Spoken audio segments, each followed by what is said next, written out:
باللہ من الشیطان الرجیم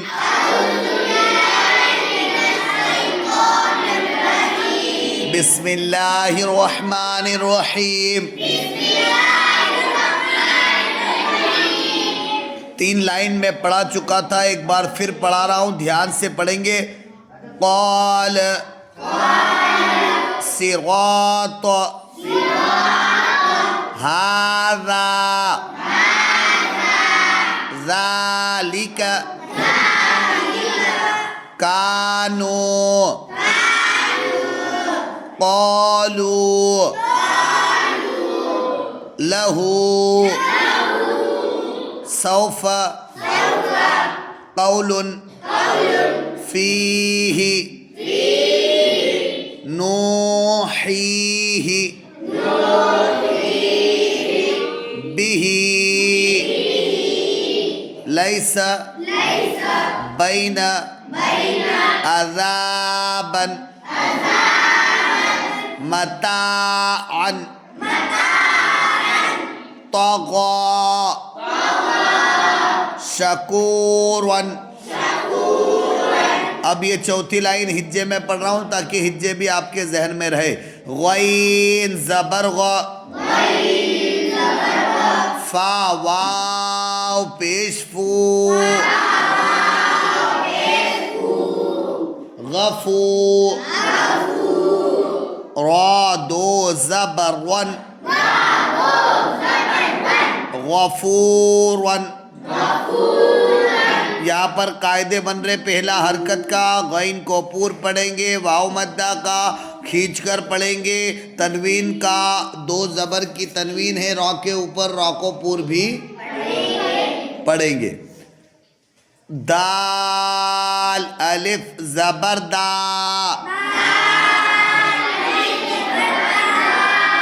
واو الٹا پیش وو، داو، دال زبرد،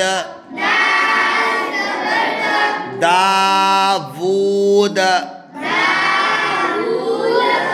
بہت سے بچے اس کو او پڑھتے، او نہیں ہے وو، داود۔ پھر سے پڑھا رہا ہوں دھیان سے، داود۔ الف مدہ کا قاعدہ کھینچ کر پڑھیں گے، کھڑی حرکت کا قاعدہ کھینچ کر پڑھیں گے، حرکت کا قاعدہ بغیر کھینچے۔ خا واو زبر خو، فا 2 زیر فن، خوفن، خوفن۔ واو لین کا قاعدہ ہے، خوا کو پور پڑھا جائے گا بغیر کھینچے، بغیر جھٹکا دیے، نرمی سے معروف پڑھیں گے۔ اور فا 2 زیر فن یہ تنوین کا قاعدہ ہے، نون ساکن کی آواز آئے گی، خوفن، خوفن، خوفن۔ یا واو زبر یو، میم 2 زیر من، یومن، یومن۔ یو پہ واو لین کا قاعدہ بغیر کھینچے، بغیر جھٹکا دیے، نرمی سے معروف پڑھیں گے۔ اور میم 2 زیر من یہ ہوا تنوین کا قاعدہ، نون ساکن کی آواز آئے گی، یومن، یومن۔ قاف یا زیر قی، لام زبر ل، قیل۔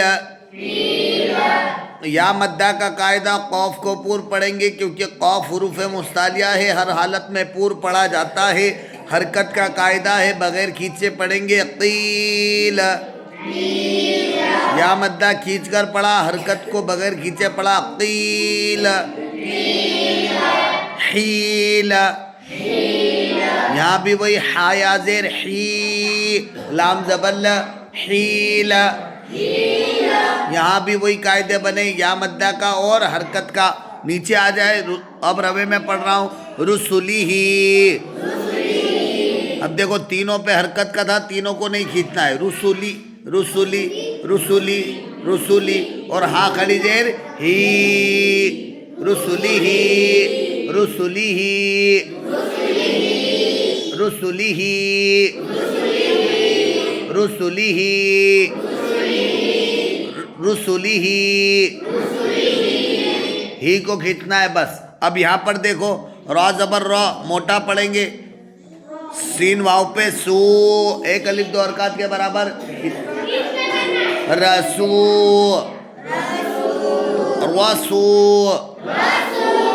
لام زیر لی, لی کو نہیں کھینچنا, حرکت کا قاعدہ رسولی رسولی, ہاں کھڑی زیر ہی رسولی رسولی. پہلا والا کیا تھا؟ رسولی رسولی رسولی رسولی. فرق سمجھ میں آ رہا دونوں کا؟ رسولی رسولی الیہ علیہ الیہ علیہ. یہاں پر ای پڑھیں گے نا تو حمزہ کی آواز نکلنا چاہیے, اور یہاں آ پڑھیں گے تو عین کی آواز حلق کے درمیان سے علیہ, حلق کے درمیان سے نکالے آواز علیہ صوابن. یہاں سعاد نیلے کلر میں آسمانی کلر میں دکھائی دے رہا ہے, مطلب سعاد حروف مستعلیہ ہے, ہمیں اس کو یاد بھی کرنا ہے حروف کو. صوابن حرکت کا قاعدہ ہے, سعاد کو پور پڑھیں گے, الف مدہ کا قاعدہ ہے کھینچ کر پڑھیں گے, بن پہ تنوین کا قاعدہ ہے. صوابن صوابن مآبن, یہ میم پہ زبر ہے اور حمزہ پہ کھڑا زبر ہے. مآبن مآبن صلاتن, سو کو موٹا پڑھیں گے, حرکت کا قاعدہ ہے, لام پہ کھڑی حرکت کا قاعدہ کھینچ کر پڑھیں گے, اور تن جو ہے وہ تنوین کا قاعدہ ہے. صلاتن زکاتن رسولن رسولن محفوظن, جن نہیں پڑھنا ہے, زن زن محفوظن, حرف کی ادائیگی صحیح ہونا چاہیے. محفوظن مقامہ مہو, میم پہ پیش ہے, غلطی ہو گئی میرے سے, میرا دھیان تمہاری طرف تھا. مقامہ میم پہ پیش ہے, مقامہ. قاف کو پور پڑھیں گے, الف مدہ کا قاعدہ ہے, اور یہ حرکت کا پہلا حرکت کا, پھر الف مدہ, قاف کو پور پڑھیں گے, پھر حرکت کا, پھر کھڑی حرکت کا. قاعدے بھی دھیان ہونا چاہیے, آپ کو یاد ہونا چاہیے. ختامہ ختامہ, خا پہ حرکت کا قاعدہ, خو کو پور پڑھیں گے, تا پہ کھڑی حرکت کا قاعدہ کھینچ کر پڑھیں گے, میم پہ حرکت کا قاعدہ بغیر کھینچے پڑھنا ہے, اور ہو پہ کھڑی حرکت کا قاعدہ ایک الف دو حرکات کے برابر کھینچ کر ختامہ ختامہ. آج کے لیے اتنا سبق اچھے سے یاد کریں گے, شروع سے لے کر آخر تک پڑھنا ہے آپ کو اچھے انداز.